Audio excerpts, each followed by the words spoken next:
नमस्कार. तुम्हा सर्व प्रिय मैत्रिणींना, माता-भगिनींना माझ्याकडून महिला दिनाच्या खूप खूप शुभेच्छा. खरं तर माझ्याकडून एक तुम्हा सर्वांसाठी एक स्वलिखित कविता समर्पित. अबला अबला म्हणून मी झाले सबला, अबला अबला म्हणून मी झाले सबला, फक्त चूल आणि मुलं नाही माझी व्यथा, फक्त चूल आणि मुलं नाही माझी व्यथा. अफाट आहे माझी संघर्ष गाथा, नाही गात भाकड कथा. अफाट आहे माझी संघर्ष गाथा, नाही गात भाकड कथा. AI chat GPT, insta FB, AI chat GPT, insta FB झाला माझा सखा दाता.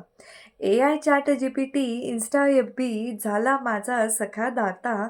नव्या युगाची अखंड तेवत ज्योत मी, नव्या युगाची अखंड तेवत ज्योत मी, गगनापरी उंच भरारी माझी, गगनापरी उंच भरारी माझी, ना राहिली आता पाटी कोरी माझी, ना राहिली आता पाटी कोरी माझी. खरं तर मैत्रिणींनो, महिला दिनाच्याच दिवशी फक्त शुभेच्छांचा वर्षाव किंवा कुणाकडून तरी आदरातिथ्य भावनेची अपेक्षा ठेवण्यापेक्षा आपल्या प्रत्येक दिवशी, प्रत्येक सुखादुःखाच्या क्षणी आणि वाईटातल्या वाईट क्षणीसुद्धा जेव्हा आपणच आपल्यासाठी, स्वतःसाठी जेव्हा उभ्या राहू ना, तेव्हा खऱ्या अर्थानं महिला सक्षमीकरण घडून येईल आणि त्या दिवशीचा जो आनंद आहे, तो आनंद आपणा सर्वांना अनुभवता येईल.